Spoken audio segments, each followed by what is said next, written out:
नमस्कार. आजच्या भागामध्ये आपण बघूया. इथे भूमी आता पहिला टास्क जिंकलेली असते तेव्हा वेदांगीला खूप जास्त राग आलेला असतो, कारण वेदांगी भूमीला हरवण्यासाठी खूप प्रयत्न करत असते, तरीसुद्धा भूमी त्याच्यामधून हे पहिला टास्क जिंकते. तेव्हा आता वेदांगी आपल्या रूममध्ये येते आणि सगळ्या वस्तू इकडे तिकडे फेकून देत असते, आदळआपट करत असते आणि म्हणते की एवढं करूनसुद्धा ही भूमी कशी काय जिंकू शकते. नाही, ती नाही जिंकू शकत. तेव्हा भूमी तिथे येते आणि म्हणते, कारण मी खरी आहे म्हणून मी जिंकले. वेदांगी, का केलंस तू असं? हे सगळं करायची काय गरज होती? तेव्हा वेदांगी म्हणते, भूमी काय बोलतेस तू? मी काय केले? मी काहीच केलेलं नाही आहे, कळलं ना? तेव्हा भूमी म्हणत असते, अच्छा, म्हणजे आता तू काहीच केलेलं नाही आहेस का? तेव्हा वेदांगी म्हणते, काय केलं आहे मी, सांग बरं. तेव्हा भूमी म्हणते, आता मीच सांगायचं आहे तू काय केलं आहेस ते. बरं सांगते, मग ऐक तू. मला हरवण्यासाठी तू किती प्रयत्न केलेस ते तुलासुद्धा माहिती आहे. जेव्हा ते दादा फोटोग्राफ घेऊन घरी येत होते तेव्हा तू त्यांच्यावरती आपल्या कारंजाचं पाणी का बरं सोडलंस आणि त्यांना आणि फोटोसुद्धा दोघांनाही भिजून टाकलंस. तेव्हा इथे वेदांगी म्हणते, हे काय बोलतेस तू भूमी? माझ्यावरती असे खोटे नाटे आरोप करू नकोस, कळलं ना तुला? मला हे अजिबात सहन होणार नाही आहे. आपण मैत्रिणी आहोत ना, मी तुझ्याबद्दल असा विचार का करेन? तेव्हा भूमी म्हणते, हो ना, मी सुद्धा तोच विचार केला होता. आपण तर मैत्रिणी आहोत, मग तू माझ्याबद्दल असा विचार का करशील? पण मला हे सगळं कुणी सांगितलं माहिती आहे? सुरेशदादाने सांगितलं. तेव्हा वेदांगी म्हणते, तुझ्याकडे पुरावा काय आहे? तेव्हा भूमी म्हणते, सुरेशदादा जेव्हा वॉशरूमला गेले होते ना, तेव्हा तू तिथे गेलीस आणि कारंजाचं पाणी सगळं चालू केलंस आणि त्या दादांच्या अंगावरती पाणी पडलं, कळतंय ना तुला? तेव्हा जेव्हा तू तिथून जात होतीस ना, तेव्हा त्यांनी तुला बघितलं आणि मला सांगितलंसुद्धा, पण तेव्हा मी तुला काही बोलले नाही. पण आता मला कळतंय तू हे सगळं मुद्दामून केलंस ना. का बरं केलंस तू? मी तर तुझी मैत्रीण होते, मी तुझ्याबरोबर अजिबात वाईट वागत नाही, उलट पहिल्यापेक्षा अजून तुझ्याशी प्रेमाने बोलते. मग तू असं का केलंस? सुळाच्या भावनेने केलंस का? तेव्हा वेदांगी म्हणत असते, हे सगळं मी माझ्या आकाशसाठी केलं आहे. आकाशचं माझ्यावरती प्रेम होतं, माझं त्याच्यावरती प्रेम होतं, पण तू मध्ये आलीस आणि आम्हाला दोघांना वेगळं केलंस. तेव्हा भूमी म्हणते, वेदांगी काय बोलतेस तू? तुला तरी कळतंय का? तेव्हा वेदांगी म्हणते, मला सगळं कळतंय, कळलं ना तुला? तू उगाचच आमच्या आयुष्यामध्ये आलीस. लहानपणापासून आकाश फक्त माझा होता, पण तू मध्ये आलीस आणि आम्हाला दोघांना वेगळं केलंस. तेव्हा इथे भूमी म्हणत असते की वेदांगी, तुझ्यासारखी मुलगी मी अजिबात बघितली नाही गं. इतकी स्वार्थी, म्हणजे मैत्रीला कालिमा फासणारी मुलगी.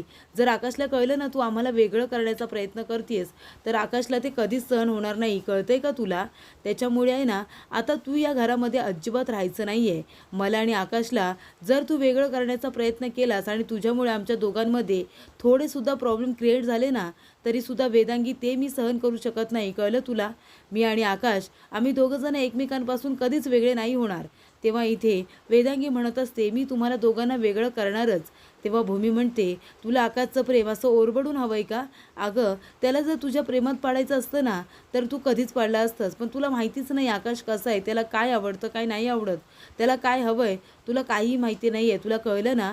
आकाशला तर वाटत होतं की तू त्याला आणि मला मदत करतेस एकत्र आणण्यासाठी, आणि म्हणूनच त्यांच्यासाठी तुझी मैत्री खूपच जास्त महत्त्वाची होती. पण आता मला कळतंय तू आम्हाला एकत्र आणण्यासाठी नाही, तर वेगळं करण्यासाठीचे प्रयत्न करत होतीस, बरोबर ना?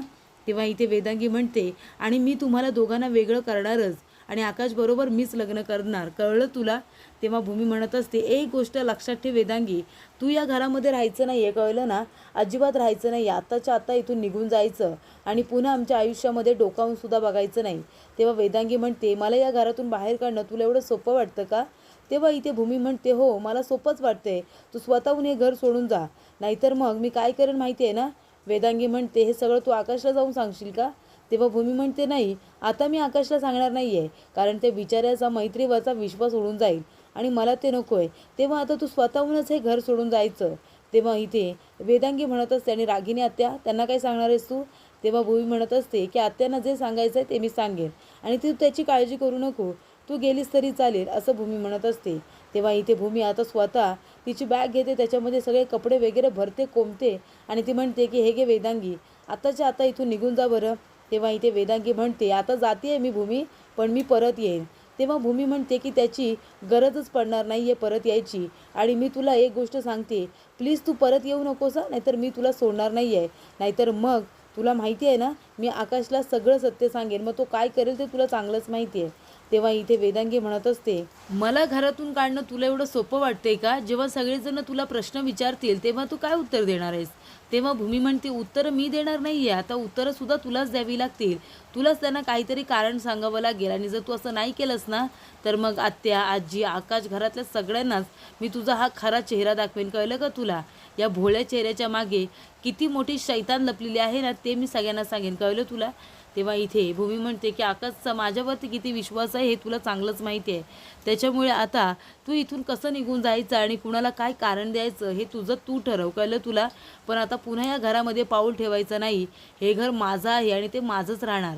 तेव्हा इथे आता भूमीने चांगलं सडेतोड उत्तर दिलेलं असतं वेदांगीला. तेव्हा वेदांगीसुद्धा आता घर सोडून निघून जाते. त्यानंतर इथे भूमी किचनमध्ये काम करत असताना आकाश तिथे येतो आणि आता रुसून उभा राहिलेला असतो. भूमी म्हणते, काय झालं? माझा नवरा का गाल फुगून इथे उभा राहिलाय? तेव्हा आकाश म्हणतो, बघ ना गं भूमी, वेदांगी अचानक निघून गेली. माझी मैत्रीण आहे ना ती, मला ॲटलिस्ट सांगून तरी जायचं की कारण काय, अचानक निघून गेली. आत्यासुद्धा म्हणत होती की तिचं महत्त्वाचं काम होतं म्हणून. तेव्हा इथे भूमी म्हणते, हो आकाश, तिचं असेल काहीतरी महत्त्वाचं काम म्हणून तर ती एमर्जन्सीमध्ये निघून गेली ना. आणि तुझी एक मैत्रीण गेली म्हणून काय झालं? तुझी दुसरी मैत्रीण तर आहे ना इथे तुझ्याबरोबर. तेव्हा इथे आकाश म्हणतो, हो अगदी बरोबर. तेव्हा इथे भूमी आता भांडी घासत असते. तेव्हा आकाश म्हणतो, हे काय, तू का भांडी घासतेस आणि विमलताई कुठे आहेत?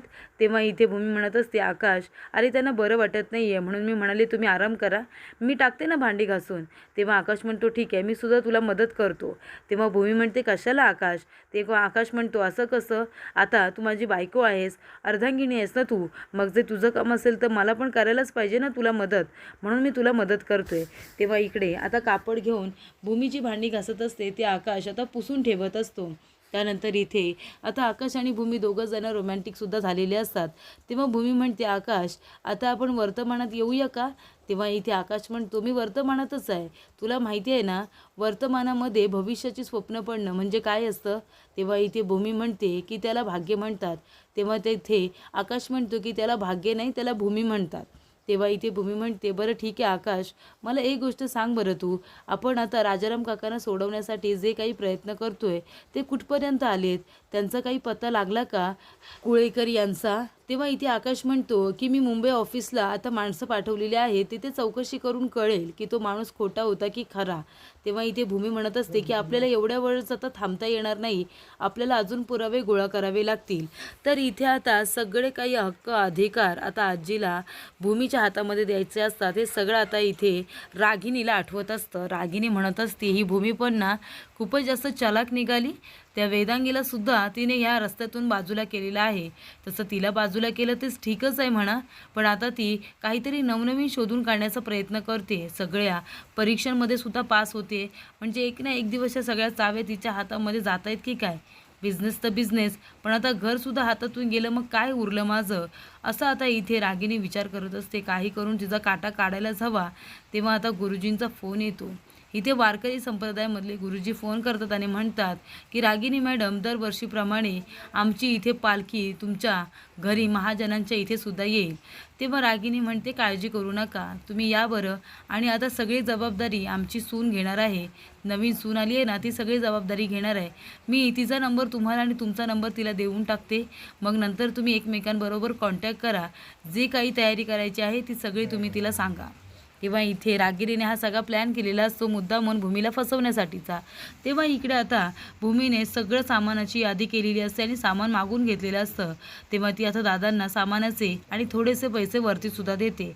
तेव्हा इकडे आता भूमी सगळं सामान बाहेर काढत असताना माणसे विचारते, ताई, अगं तू सामान असतं छोट्या दुकानामधून का बरं मागवतेस? म्हणजे मॉलमधून सुद्धा मागवू शकतेस ना तू. तेव्हा भूमी म्हणत असते, बरोबर बोलतेस तू, पण आपण सगळेजण जर तिथून जेवण घ्यायला लागलो तर मग ह्या रस्त्यावरच्या दुकानांचं काय होणार? त्यांच्याकडून सुद्धा काही ना काहीतरी खरेदी झालंच पाहिजे ना. तेव्हा इथे वेदांगी म्हणते की ताई, तू अगदी बरोबर बोलतेस गं. तेव्हा भूमी म्हणते की वेदांगी, हे सामान मी भरून ठेवते, पण तू एक काम करशील ना, मी नंतर थोडं बाहेर जाणार आहे. तेव्हा मानसी म्हणते, ताई तू कुठे जाणार आहेस गं? तेव्हा भूमी म्हणते, मानसी, आपल्याला राजाराम काकांना लवकरात लवकर जेलमधून बाहेर काढायचं आहे ना, मग पुरावे गोळा करायला नकोत का? 2 पुरावे तर मी आता खोडून टाकलेले आहेत.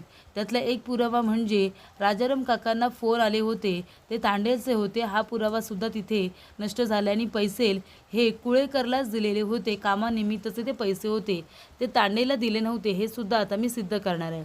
पण त्याचबरोबर आता महत्त्वाचं म्हणजे जेव्हा बँक स्टेटमेंटवरती मग इथे काकांच्या सह्या होत्या असं सरांनी सांगितलं होतं, तेव्हा आता ते बँक स्टेटमेंट खरं आहे की त्या सह्या खऱ्या आहेत की दोन्हीही खोट्या आहेत, हे आता आपल्याला शोधून काढायला हवं.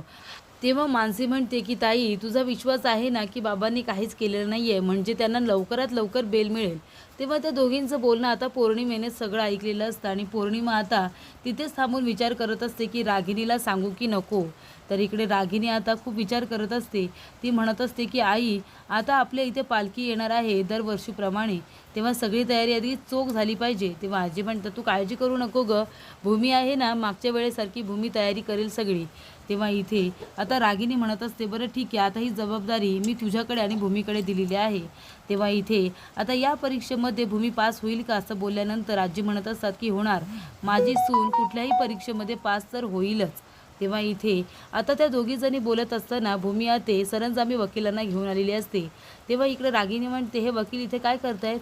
तेव्हा भूमी म्हणते, कारण हे आता आपल्या राजाराम काकांचे नवीन वकील आहेत, त्याच्यामुळे भानुशाली वकिलांना आता इथे बोलवायची काहीच गरज नाही आहे. तेव्हा रागिणी म्हणते, अगं पण त्यांना आता ह्या केसचे खासके खळगे सगळं काय माहिती आहे, आपण असं लास्ट मोमेंटला वकील कसा काय बदलायचा? तेव्हा इथे भूमी म्हणत असते, आत्या, राजाराम काका सोटायला हवेत ना, मग आता त्यासाठी तुम्ही फक्त याच्यावरती सही करा. इथे राजाराम काकांनी आता वकील म्हणून सरंजामी यांची निवड केलेली आहे. त्यांनी वकीलपत्रावरती साईन केले. तुम्ही फक्त आता संमतीपत्रावरती साईन करा आणि यांना आता आपण नवीन वकील म्हणून निवडत आहोत.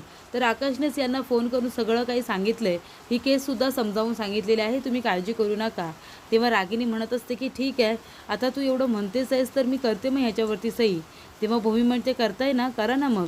तेव्हा इथे आता आजी म्हणत असतात, रागिणी सही करताय ना? तेव्हा भूमी म्हणते की ह्या वकिलांची निवड आकाशने केलेली आहे राजाराम काकांसाठी. तर पुढील भागामध्ये आपण बघूया. इथे आकाश म्हणतो की शिंदे, खरं सांगा, नाहीतर तुम्हाला सोडणार नाही. आणि तो काचेची प्लेट आता फोडतो आणि ती काच आता इथे शिंदेंच्या घशाला लावायला जातो, गळ्याला लावायला जातो. तेव्हा इकडे शिंदे म्हणत असतात की हे सगळं मी कुणाच्या तरी सांगण्यावरून केलं, त्या व्यक्तीचं नाव आहे. तेव्हा इथे रागिणी त्यांना आता बघते आणि ते दोघेजण बाहेर यायच्या आधीच गाडीमध्ये बसून पळून जाते.